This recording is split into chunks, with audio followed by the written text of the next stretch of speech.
অনেক কথা বলবার আছে আমার, তবে সবার আগে নিরঞ্জনের কথা বলতে হবে আমাকে। নিরঞ্জন আমার বন্ধুর নাম। আর কোনো নাম ছিল কি তার? আমি জানতাম না। ওর একজন বান্ধবী ছিল, অবশ্য কিছুদিনের জন্য সে তাকে প্রীতম বলে ডাকতো।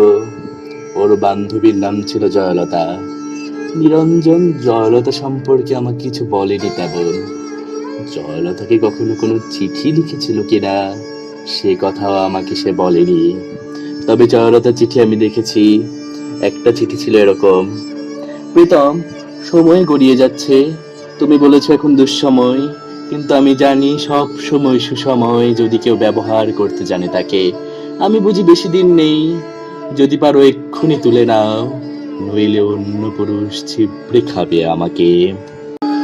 নিরঞ্জন চিঠিটা চুপ করে এগিয়ে দিয়ে আমায় বলেছিল, বিভু, চিঠিটা পড়ুন।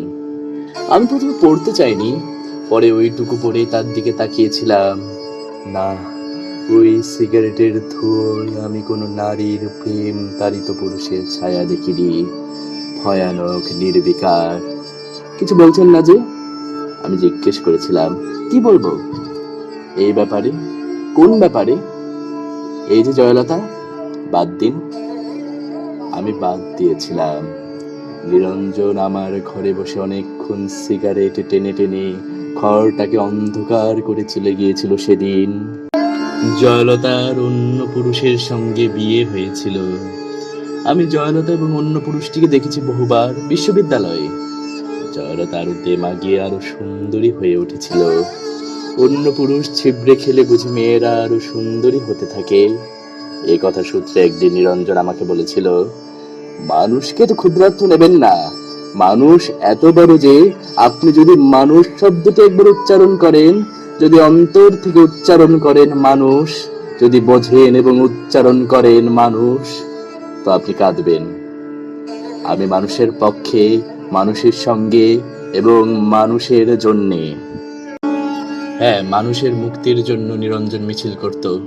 আমি শুনেছি নিরঞ্জন বলছে, তুমি দুষ্কৃতি মারো, গেরিলা তামিল মারো, এভাবে যেখানে যাকেই মারো না কেন, ইতিহাস লিখবে এত মানুষ মরেছে। বড়ই করুণ এবং বড়ই দুঃখজনক শক্তির স্বপ্নে তুমি যারই মৃত্যু উল্লেখ করে উল্লাস করো না কেন, মনে রেখো মানুষই মরেছে। এই ভয়ঙ্কর সত্য কথা নিরঞ্জন বলেছিল, মিছিলে হাত উঠিয়ে বলেছিল, এভাবে মানুষ মারা চলবে না, মানুষকে বাঁচতে দাও। নিরঞ্জন আমার বন্ধু। নিরঞ্জন বাঁচেনি। তার উদ্যত হাতে লেগেছিল মানুষের হাতে বানানো বন্দুকের গুলি।